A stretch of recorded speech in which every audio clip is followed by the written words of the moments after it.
পৃথিবী বিখ্যাত ভার্সিটি। ও বন্ধু, এই ভার্সিটিতে হিন্দু, মুসলমান, খ্রিস্টান, বৌদ্ধ সকল ধর্ম বর্ণ নির্বিশেষে সবার ছেলে মেয়ে লেখাপড়া করে। ভাই গো, একটু গভীর মনোযোগী হয়ে শুনবেন বাবা। কোনো খ্রিস্টান ছেলে থাকলে মনে কষ্ট নিবেন না। কোনো হিন্দু ভাই যদি মাইকের আওয়াজ শুনে বয়ানটা শুনেন, কষ্ট নিবেন না।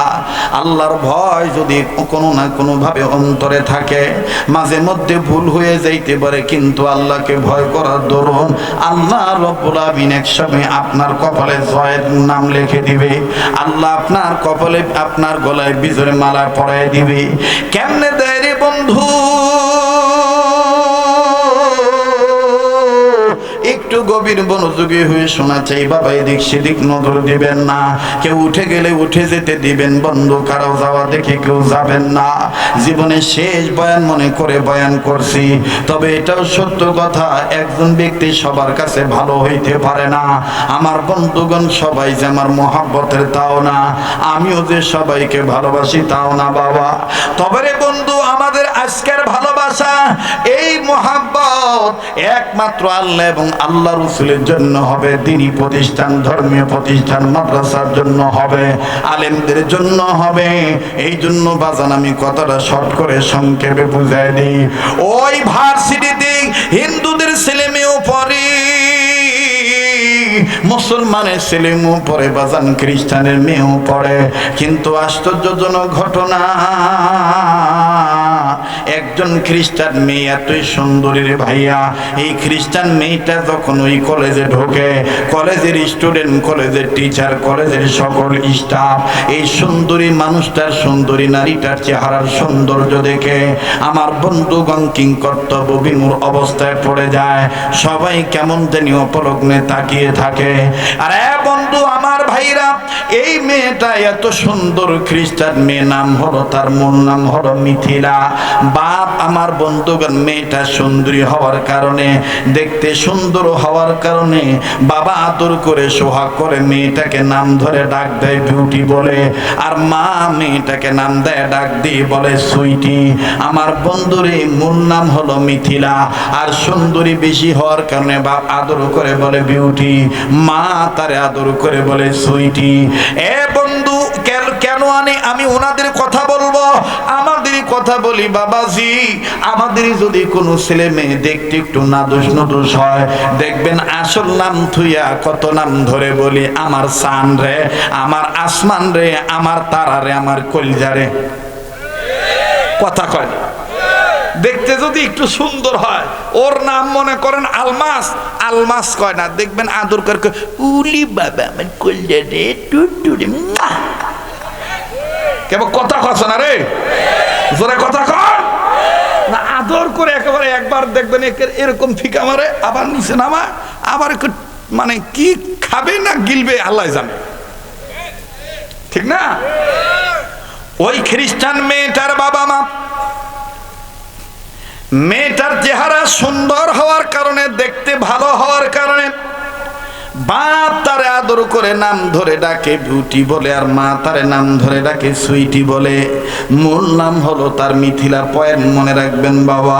তবে ভাববেন না হুজুর মদের বোতল, দুধের বোতলে দুধে বোতল ভর্তি হলো কিনা, এই কথাটা কি আপনি বলবেন কি বলবেন না? বাজান আমি ভুল হওয়া ব্যক্তি নয়। আল্লাহ রব্বুল আমিন যদি ইনশাআল্লাহ দয়া করেন, আমি পাই করে আপনাদেরকে কথাটা আমি ফিনিশিং দিয়ে যাব। বাবাজি, এই বিউটি আর সুইটি নামক একটাই নাম হলো মিথিলা। এই সুন্দরী মেয়েটা যখন কলেজে একদিন গেল বাবা, একদিনের ঘটনা, টিচার স্টুডেন্ট সবাই তার চেহারার দিকে তাকায় আছে, মুসলমান ছেলেরাও তার চেহারার দিকে তাকায় আছে।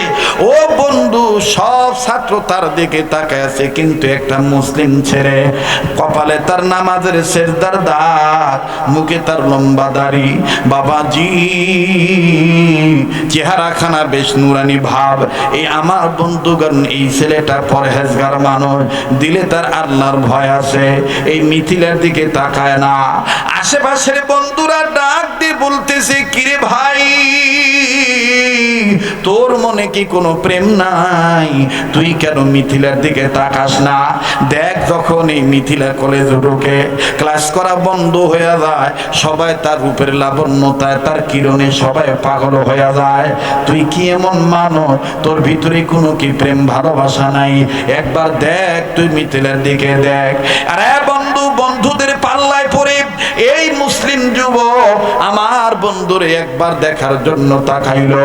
যখনই তাকাইলো বাজান, এই মিথিলা রূপবতী কন্যা রাজ ফ্যামিলির সন্তানের এই বিউটি আর সুইটি চেহারার সৌন্দর্য দেখে এই যুবকটা বাজান আলহামদুলিল্লাহ বলে ফেলল। আশেপাশের বন্ধুরা বলে, ঘটনা কি? তুই আলহামদুলিল্লাহ পড়লি কেন? এই মুসলিম যুবক ডাক দিয়ে বলে, ভাই রে, এই মিথিলার সুন্দর চেহারা দেখে তোরা ভুলে গিয়েছিস রবের কথা। আমি ওর সৌন্দর্য দেখার পর আমি যত নিয়মিত কোরআন তেলাওয়াত করি, ওই কোরআন কারীমের তরজমা আমি পড়ি, কোরআনে প্রত্যেকটা সূরার আয়াতের অর্থ আমি পড়ি, শানে নজুল পড়ি, তাফসীর পড়ি। এর তন্মধ্যে মিথিলাকে দেখার পরে, এর সৌন্দর্য দেখার পরে আমার নজর চলে গেছে সূরা ইউসুফের দিকে। এই মিথিলা তো কি সুন্দর, এর চেয়ে বেশি সুন্দর আমার আল্লাহ পয়গম্বর ইউসুফকে আল্লাহ পাক সুন্দর করে বানাইছেন। এই জন্য আমি বললাম আলহামদুলিল্লাহ। আওয়াজ দিয়া বলেন না সুবহানাল্লাহ। এই মহিলা তো কি সুন্দর, এর চাইতে বেশি সুন্দর করে আল্লাহ বানাইছেন পয়গম্বর ইউসুফকে। এই কথাটা আমার দিলে জাগ্রত হয়েছে, এই জন্য আমি শুকরিয়া আদায় করলাম, আলহামদুলিল্লাহ। ভাই, আপনি যতই ভালো থাকতে চান, কিছু শয়তানি লোক আছে আপনাকে ভালো থাকতে দিবে না। এই চ্যাংড়া যখন বলছে আলহামদুলিল্লাহ, সাথের লোকজন ডাক দেখে, বাপরে দরবেশ আচ্ছা না, ভালো সোল, বিড়ি খায় না, বিড়ির ধোঁয়া সহ্য করতে পারে না। গতবার দেখছি বিড়ি খায় না, এবার দেখি ওর প্যাকেটও সাদা বেনসনের প্যাকেট। কেরবা কতদিন থেকে রে? কয় হুজুর সমস্যা নাই, হুজুর গন্ধ নাই, গন্ধ নাই হুজুর, এটা সাদাড়া। রাগ করতেছেন নাকি? বেদার হইতেছে? কেউ চলে গেলে চলে যেতে দেন। আপনারা তো জানেন আমি আস্তে আস্তে বয়ান করা লোক, আমি তাড়াহুড়া করি না। কথা কয় না? কি ঘুমাইছেন নাকি? তাহলে আবার একটু সবাই জাগ্রত হয়ে তাকবীর দেন তো, বলেন তো আল্লাহু আকবার। আবার বলেন তো আল্লাহু আকবার। তো ওই ছেলেটা যতই ভালো থাকতে চাক, আসলে শয়তানের দালাল আছে, ওরা ভালো থাকতে। আমাদের সমাজেও দেখবেন অনেক মানুষ আছে, কোনো ভালো কাজ ওর কাছে পছন্দ হয় না, ওই খালি আঙ্গুল দেওয়া লোক। আঙ্গুল দেওয়া লোক বোঝেন?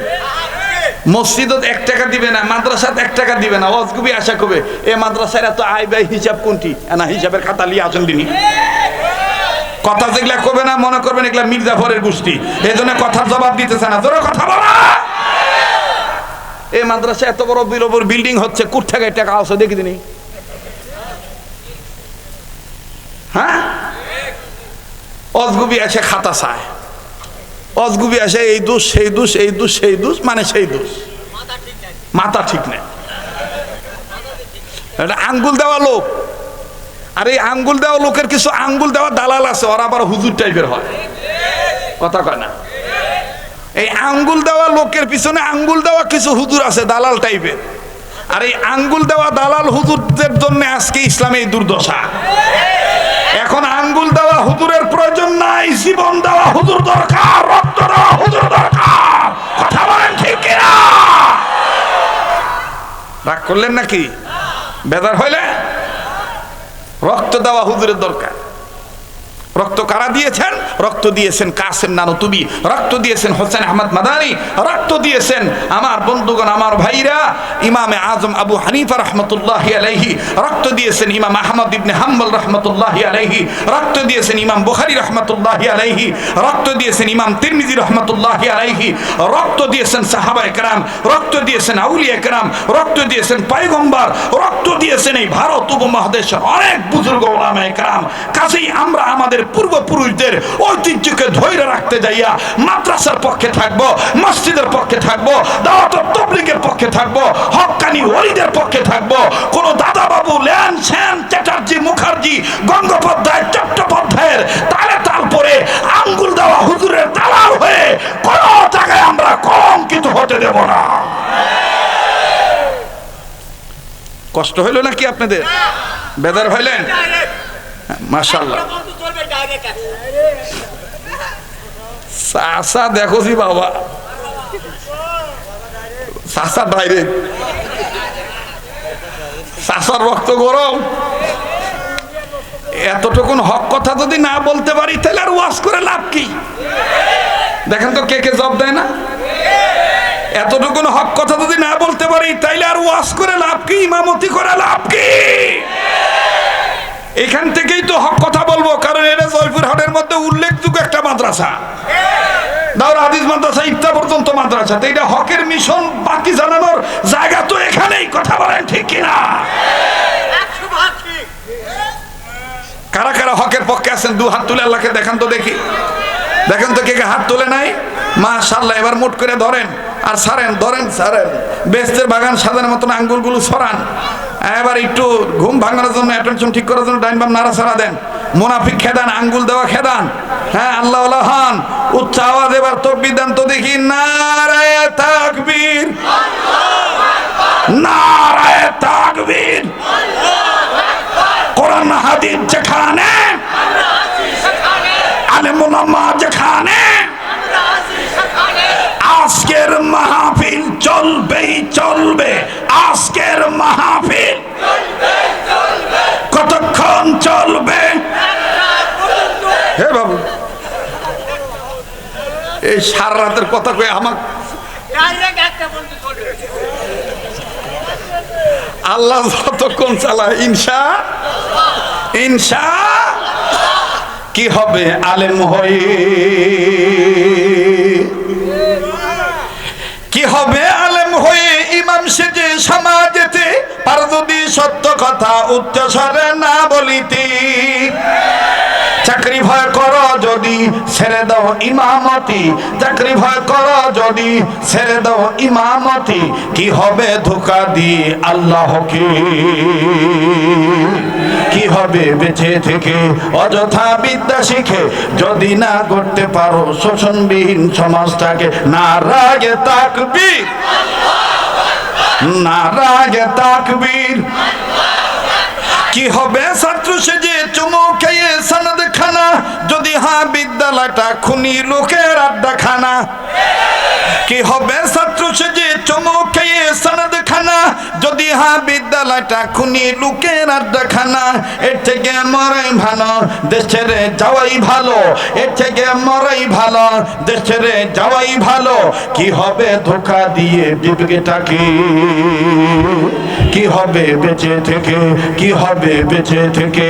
কি হবে বেঁচে থেকে অযথা বিদ্যা শিখে যদি না করতে পারো শোষণবিহীন সমাজটাকে? নারায়ে তাকবীর। কি হবে নামাজ রোজা ইমানদারির বড়াই করে যদি ওই খোদার কালাম অকেজ হয়ে থাকে পড়ে? মসজিদের কোনায় বসে জিগিজত কর কষে, মসজিদের কোনায় বসে জিগিজত কর কষে। এভাবে যায় না পাওয়া আল্লাহকে, এভাবে যায় না পাওয়া আল্লাহকে। কি হবে বেঁচে থেকে অযথা বিদ্যা শিখে যদি না গড়তে পারো শোষণবিহীন সমাজটাকে? নারায়ে তাকবীর, নারায়ে তাকবীর। আমরা ইসলামের পক্ষে কথা বলেন ঠিক কিনা? আমরা কোরআন সুন্নাহর পক্ষে ঠিক কিনা বলেন? আর এর নাম হলো কাকে ভয় করা? যারা বলেন কাকে ভয় করা? আমার ভাইরা, আমার বন্ধুরে, এইবারই মুসলিম যুবক যখনই আমার বন্ধুগণ মিথিলার দিকে তাকায় থাকলো, ভাই গো, পাশের বন্ধুরা ডাক দিয়ে বলতেছে, কিরে দোস্ত দেখতে কেমন? বলে এই জন্যই তো আল্লাহ শুকরিয়া আদায় করলাম। বলে ধর সাপোজ একটা কথা বললাম, যদি ওরে বিয়ে করার সুযোগ পাস, বিয়ে করবি কিনা বল। মুসলিম যুবক ডাক দিয়ে বলতেছে, যদি তোরা বলস আমি তারে প্রেমের প্রস্তাব নয় ডাইরেক্ট বিয়ার প্রস্তাব দেব। এবার মুসলিম যুবকের মুসলিম বন্ধুরা ডাক দিয়ে বলতেছে, ভাই রে, এটা কোশ্চিন কেন সম্ভব হবে না? কেননা তুমি আমি মুসলমান, সে হলো খ্রিস্টান, তার বাবা মা মেনে নিবে না, ঝামেলা হয়ে যাবে। আরে বন্ধু, এইবারই মুসলিম যুবক ডাক দিয়ে বলতেছে, তোমরা যদি সক্ষমতা দেখাও, আমি নিজে যাইয়া আমি তাকে প্রেমের প্রস্তাব নয় বিবাহের প্রস্তাব দেব। এরে বন্ধু, এই মুসলিম যুবকটা ক্লাস বিরতি হওয়ার পর, কলেজ বন্ধ হওয়ার পর, কলেজ যখন ছুটি হয়ে গেল, মুসলিম যুবক মিথিলার কাছে যাইয়া আস্তে করে ডাক দিয়ে বলতেছে, মিথিলা, আমি তোমাকে বড় পছন্দ করে ফেলেছি, রাজি যদি থাকো আমি তোমাকে বিবাহ করতে চাই। মিথিলা ছেলেটার দিকে তাকিয়ে বলে, তোমার নাম না ওমর, তুমি না মুসলমান ফ্যামিলির সন্তান, আমিও কিন্তু তোমাকে অনেক ভালোবাসি, আমিও তোমাকে অনেক পছন্দ করি, কেননা এই কলেজের মধ্যে তোমার রেজাল্ট অনেক ভালো, কয়েক দিয়ে তুমি অনেক অগ্রগামী, কয়েক দিক দিয়ে তুমি কয়েক দিক থেকে অনেক অগ্রগামী, আমিও তোমাকে অনেক লাইক করি, অনেক পছন্দ করি। কিন্তু সমস্যা হলো,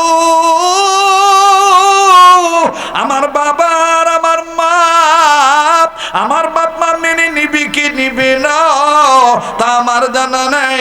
আর আমি এমন একটা মেয়ে, আমার বাবা মার কথার অবাধ্য হয়ে আমি কোনো কিছু করি না। এবার মুসলিম যুবক ডাক দিয়ে বলল, তুমি যদি বলো আমি তোমার বাবা মার কাছে প্রস্তাব নিয়ে যাব, আমি নিজে তোমার বাবা মার কাছে প্রস্তাব নিয়ে যাব। মিথিলা ডাক দিয়ে বলল, আমার বাবা একটু রাগী মানুষ, আজকে রাত্রটা একটু ধৈর্য ধরো, আজকে আমি আমার মাকে ম্যানেজ করে নেই, আমার মায়ের মাধ্যমে বাবার কাছে খবরটা পৌঁছাই, দেখি বাবা কি বলে, এরপরে আমি তোমাকে বলবো। এবার মুসলিম যুবক ডাক দিয়ে বলল, শোনো, জীবনের যে কোনো মূল্য হোক, জীবনের যে কোনো বিনিময় হোক, আমি কিন্তু তোমারে চাই। আরে জয়পুরহাট সদর থানার বাইরা, আরে বাবুজি, একটু খেয়াল করে কথাগুলি শোনো, খুব খেয়াল করে কথাগুলি শোনো। জীবনের শেষ বয়ান মনে করে বয়ান করছি। এইবার পরের দিন নয়, ওই রাত্রিতে মিথিলা বাড়িতে চলে গেল। ও বাজান, মিথিলা বাড়িতে যাইয়া তার মাকে ডাক দিয়ে বললেন, মা গো, আমার ভার্সিটিতে আমার রূপের সৌন্দর্য দেখে মুসলিম ফ্যামিলির একজন যুবক পাগল হয়ে গেছে। তবে যুবকটা আমাদের কলেজের মধ্যে অনেক নাম করা যুবক, ভালো তার লেখাপড়ার রেজাল্ট, দেখতো অনেক হ্যান্ডসাম, আমার কাছে মোটামুটি তাকে অনেক ভাল লাগে। মা দেখলেন মেয়েটা আমার ওই ছেলেটার প্রতি যেহেতু সামান্য হলে উইক আছে, একটু দুর্বল আছে। এবার মা ডাক দিয়ে বলল, মিথিলা রে, তোর বাবাকে ম্যানেজ করার দায়িত্ব আমার, তবে তুই আগে কোনো কথা বলিস না। বাজান, আমি কি দিয়ে কি বুঝাইতে চাই একটু খেয়াল করে শুনবেন বাবা। মূল হলো আল্লাহর ভয়, মূল হলো আল্লাহকে ভয় করা। আল্লাহকে ভয় করলে দেখেন কোনো ঝামেলা হইল, আল্লাহ পরবর্তীতে তাকে এটা ভালো করায় দেয়, একটু খেয়াল করবেন বাবা। আরে বন্ধু, এইবার পরের দিন মিথিলা যখন তার মাকে বলছে, মা তার বাবাকে বলছে, বাবা ডাকতে বলতেছেন, আমার একমাত্র কন্যা সন্তান, এই মেয়েটা অসুখী হোক, এই মেয়েটা অশান্তিতে থাক, এটা আমি চাইব না। তুমি মিথিলাকে অবৈ দিয়ে বলে দিও, মিথিলা যে ছেলেটাকে পছন্দ করেছে, এই ছেলের সাথে তার বিয়ে হবে, আর যেই ছেলে মিথিলাকে পছন্দ করছে ওই ছেলের সাথে মিথিলার বিয়ে হবে। তবে এখানে একটা কথা হলো, যেহেতু মুসলিম ছেলে, মুসলিম ছেলেটাকে আগামীকালকে আমাদের বাড়িতে আসতে বলো, আমি মিথিলার বাবা হইয়া তার সাথে কিছু কথা বলবো, আমি কিছু শর্ত দেব, এই শর্ত মেনে নিলেই আমি বাবা নিজেই আমার বিউটি তোমার সুইটি মিথিলাকে ছেলেটার হাতে তুলে দেব। এইবার মিথিলাকে যখন বলা হলো, মা মিথিলা, তোমার বাবার পক্ষে থেকে তোমার জন্য খুশখবরিয়া, তোমার বাবাকে আমি ম্যানেজ করে ফেলেছি। আগামীকাল তোমার ওই বন্ধুকে আমাদের বাড়িতে আসতে বলবা। আমি আর তোমার বাবা তোমার বন্ধুকে কিছু শর্ত দেব, তবে মুসলিম পরিবারের পক্ষ থেকে ছেলেটা একাই আসবে, কেউ যেন আর না আসে। এই বাচ্চা দুটাকে কিন্তু সরান্ত ভাই, অনেকক্ষণ ধরে কথা বলতেছে, ডিস্টার্ব হচ্ছে, আলাদা করে দেন। মুসলমান ভাইরা আমার খুব খেয়াল করে শুনবেন, গভীর মনোযোগী। এবার ডাক দিয়ে বলতেছেন, মুসলিম পরিবারের পক্ষ থেকে ছেলেটাকে একাই আসা লাগবে, দ্বিতীয় আর কেউ আসতে পারবে না। মিথিলা মাকে ধরে কান্দার ডাক দিয়ে বলে, মা না জানি আবার আমার বন্ধুর কোনো ক্ষতি করো, বন্ধুটাকে নাকি আবার হত্যা করো। মেয়েটার মা ডাক দিয়ে বলে, মা মিথিলা, মা বাপ যদি কোনো কিছু করে সন্তানের জন্য সেটা ভালো হয়। ও মা, তুই আমি বেঁচে থাকতে তুই টেনশন করবি না, তোর বন্ধুর কোনো ক্ষতি হবে না। বাবাজি, এইবার মিথিলা পরের দিন যখন কলেজে গেল, কলেজ যখন বন্ধ হলো, মুসলিম যুবককে মিথিলা খুঁজিয়া খুঁজিয়া বের করিয়া, আবার যুবক মিথিলাকে খুঁজিয়া খুঁজিয়া পাইয়া, দুইজন একসাথে দাঁড়াইয়া মিথিলাকে যুবক ডাক দিয়ে বলে, কি ব্যাপার, তোমার বাবার খবর কি? বলে, তোমার জন্য বড় সুসংবাদ, গুড নিউজ। আমার বাবা রাজি আছে কিছু কিছু, তবে আমার বাবা বলেছে তোমাকে আমাদের বাড়িতে যেতে হবে। আমার বাবা তোমার সাথে কিছু কথা বলবে, তোমাকে শর্ত দিবে। এই শর্ত যদি তুমি মেনে নাও, তাইলে তোমার হাতে আমাকে তুলে দিবে। এখন তোমাকে আমার বাড়ি যাইতে হবে, তবে আমার বাবা আরো বলেছে তোমার ফ্যামিলির পক্ষ থেকে আর কেউ যাইতে পারবে না, তোমার একাই যাওয়া লাগবে।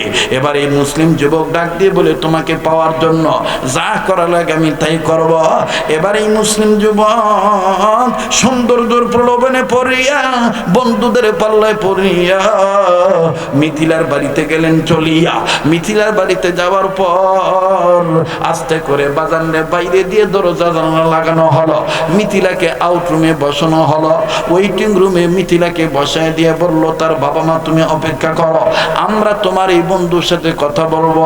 মিথিলা বারবার বলে, মা আমার বড় ভয় লাগে, না জানি আবার বন্ধুটার কোনো ক্ষতি করো তোমরা। বলে, না না, ভয় পাস না, আমরা কোনো ক্ষতি করব না, যা করব তোর ভালোর জন্যই করব।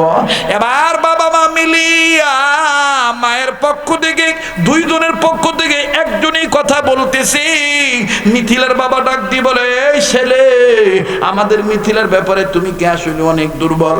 বলে, আঙ্কেল, আপনার মিথিলাকে আমি বিয়ে করব, আপনার মিথিলাকে আমার বড় ভালো লাগছে, যদি আপনি রাজি থাকেন তাইলে বিয়ে করব। এবার মিথিলার বাবা ডাক দিয়ে বলতেছে, তুমি কি ভুলে গেছো তুমি মুসলমান? তুমি কি ভুলে গেছো আমরা খ্রিস্টান? এই যুবক ডাক দিয়ে বলতেছে, না আমি ভুলি নাই, আমার সব সরপর তুমি আমার মিথিলাকে চাও, হয় তোমার খ্রিস্টান হওয়া লাগবে, নতুবা আমার মেয়েকে মুসলমান হওয়া লাগবে, তাইলে তো সমস্যার সমাধান হবে। বলে, আপনি মুরব্বী আছেন, আপনি বলেন কোনটা করব। মিথিলার বাবা দেখলো ছেলেটা যেহেতু মেয়েটার প্রতি দুর্বল, এইবার মিথিলার বাবা ডাক দিয়ে বলতেছেন, অন্য কিছু নয়, আমার মিথিলাকে যদি পেতে চাও আমি যে কয়টা শর্ত দেব, শর্ত তোমার মানা লাগবে।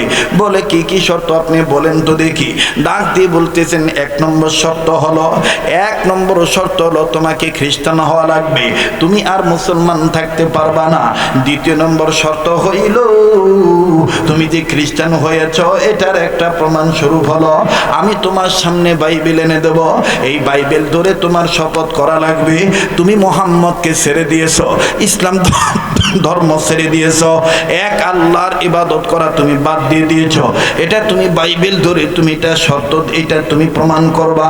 বলে, আর কি শর্ত? বলে, 3 নম্বর হলো, তুমি যে খ্রিস্টান হয়েছ এটার প্রমাণ স্বরূপ আমরা তোমার জন্য শুকুরের গোস্ত বোনা করেছি, এই শুকুরের গোস্ত রান্না করেছি, বোনা করেছি, এই শুকুরের গোস্ত তোমার খাওয়া লাগবে আমাদের সামনে, তাইলে বুঝবো তুমি মুসলমান না, তুমি খ্রিস্টান হয়ে গেছো। বলে আর কি শর্ত? ডাক দিয়ে বলে আর একটা শর্ত হলো তোমার মুখে লম্বা দাড়ি, এই দাড়ি তোমার কেটে ফেলে দিতে হবে।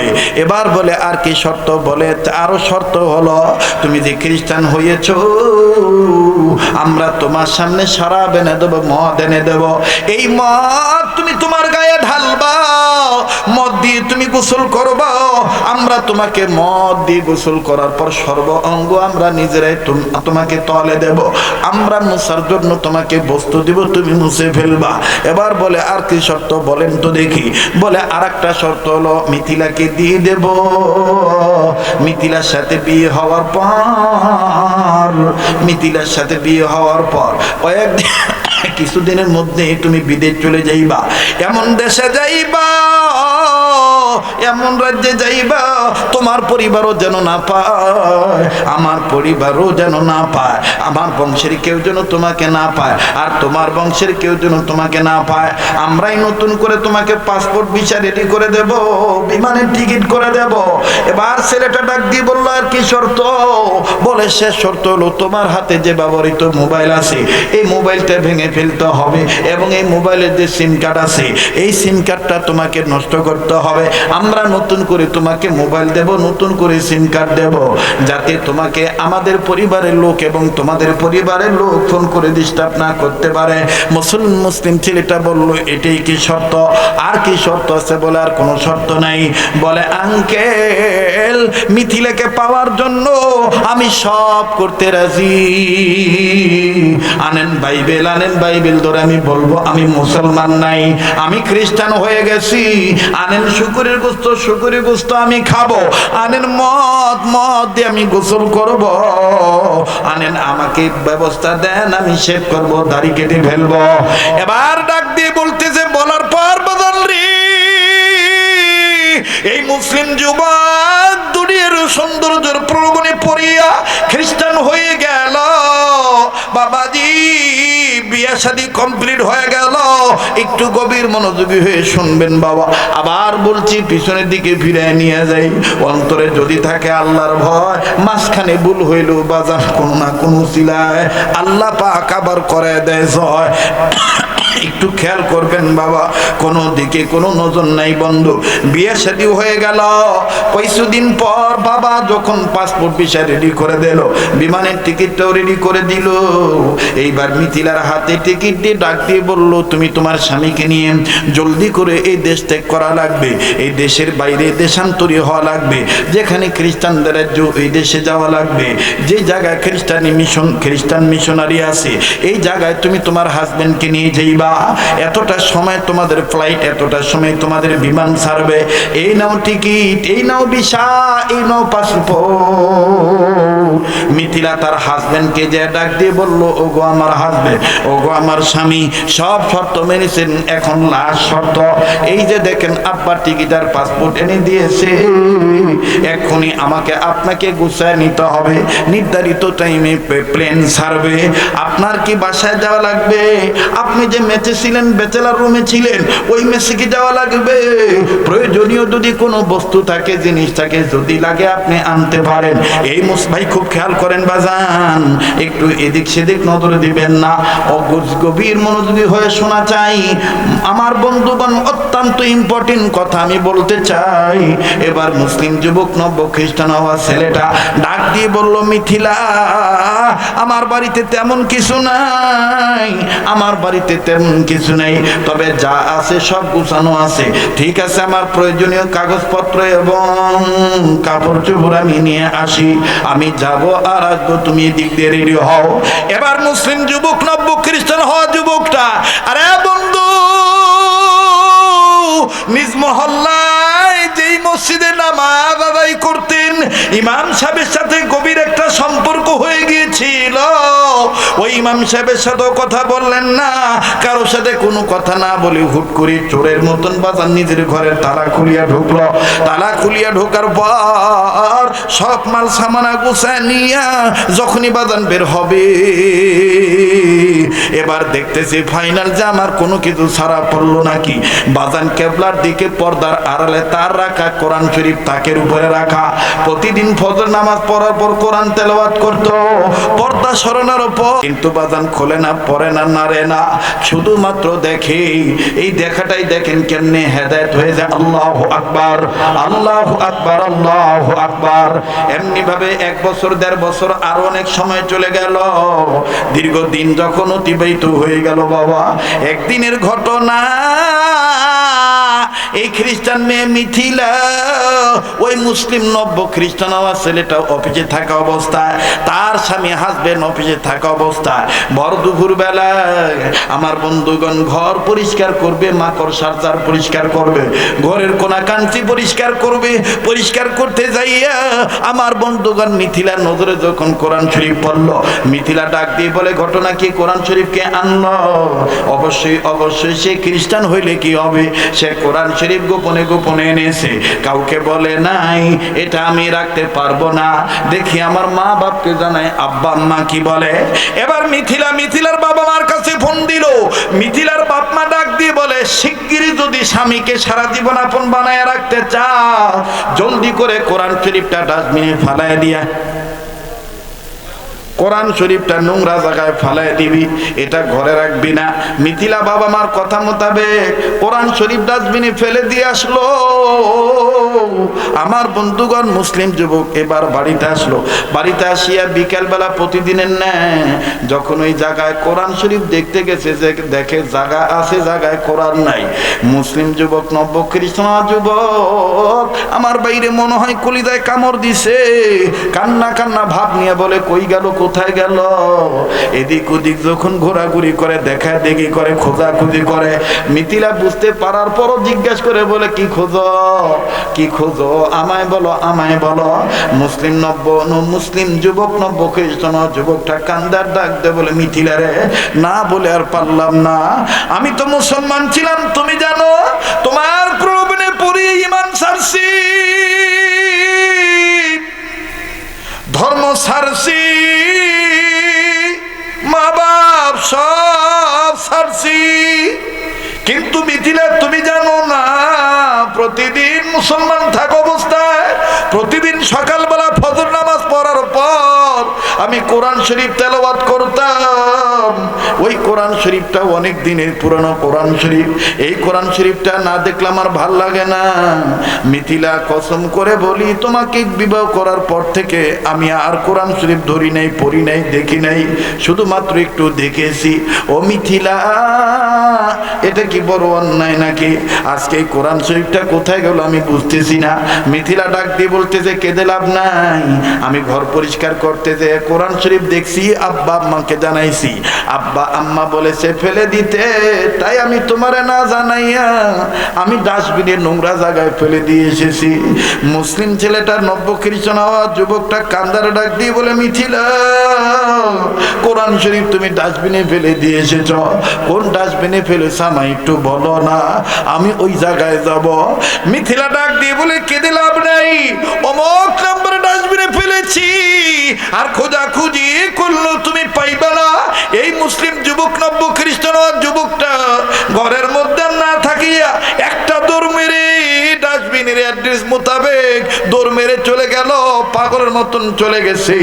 ডাস্টবিনের চতুর্দিকে যে ডাস্টবিনে খুঁজতেছে, কোথায় কোরআন শরীফ, কোথায় কোরআন শরীফ। অনেকক্ষণ খোঁজাখুঁজি করার পর নজর করে দেখতেছে আল্লাহর কোরআন শরীফের প্রথম পৃষ্ঠাটা দেখা যায়, তবে চতুর্দিকে কেমন দেখি ময়লা আবর্জনা লেগে আছে। মুসলিম যুবক নব্য খ্রিস্টান যুবক এই কোরআনের দিকে তাকায় আর চোখের পানি ছেড়ে কান্দার ডাক দিয়ে বলে, কে বলেছিল আমার সাথে আসার জন্য, কে বলেছিল আমার সাথে আসার জন্য? নিজের দোষেই নিজে আজকে নোংরা জায়গায় পড়ে গেছো, এখন আমি কি করব? তবে তুমি তোমার আল্লাহরে বলে দিও, আমি তোমাকে নোংরা জায়গায় পরে থাকতে দেব না। এবার মুসলিম যুবক নব্য খ্রিস্টান যুবকটা নিজের গায়ের দামি কাপড় খুলিয়া এই কোরআন শরীফটাকে তুলিয়া চতুর্দিকের ময়লা সাফ করে আর ডাক দিয়ে বলে, তোমার আল্লাহকে বলে দিও, তোমার আল্লাহ যেন আমারে মাফ করে দেয়, তোমার আল্লাহ যেন আমারে ক্ষমা করে দেয়। বাজান এই কোরআন শরীফের গায়ের ময়লা যখন যুবকটা কাপড় দিয়ে পরিষ্কার করে, তখন কোরআন আল্লাহকে বলতেছিল, মালিক এই দুনিয়ার সৌন্দর্যের প্রলোভনে পড়িয়া ছেলেটা দিয়েছিল ঈমান ছাড়িয়া, কিন্তু আমার মহব্বত ছাড়ে নাই। আমার ভিতরে তো তোমাকে ভয় করার কথা বলেছ, আল্লাহ তোমাকে একটু হলেও ভয় করে। আমি কোরআন তোমায় বলতেছি, তুমি না বলেছো লা তাকনা তুমি রহমাতিল্লাহ, আল্লাহ আমার গায়ের নোংরা জিনিস পরিষ্কার করার বরকতে বদৌলতে এই ছেলেটার কলবের ময়লা পরিষ্কার করে দাও, হেদায়েত দিয়ে দাও, ঈমান নামক দৌলত তার অন্তরে আবার দিয়ে দাও। চিৎকার দিয়া বলেন সুবহানাল্লাহ। বাদান এই কোরআন শরীফ বুকে নিয়া এ বন্ধু খালি গায়ে নিজ গৃহের দরজার সামনে যখন দাঁড়াইলো, মিথিলা তখন দেখলো কোরআন তার বুকে। মিথিলা ডাক দিয়ে বলে, কি ব্যাপার, ডাস্টবিন থেকে এটাকে তুলে এনেছো? বাপ মা বলেছে কোরআন নিয়ে আর ঘরে ঢুকতে পারবা না, হয় কোরআন থাকবে, হয় কোরআন নিয়ে থাকবা, নাইলে আমার নিয়ে থাকবা। এবার মুসলিম যুবক নব্য খ্রিস্টান যুবক কান্দারে ডাক দিয়ে বলে, তোমার বাবা মাকে বলে দিও আমি আর খ্রিস্টানের ঘরে ঢুকবো না। তোমাকে পাওয়ার জন্য তোমার বাবাকে সাক্ষী রেখে বাইবেল হাতে নিয়ে ধর্ম ত্যাগ করেছিলাম, এখন তোমাকে সাক্ষী রেখে কোরআন হাতে নিয়ে খ্রিস্টান ধর্ম ত্যাগ করলাম, এক আল্লাহর প্রতি ঈমান আবার নবায়ন করলাম।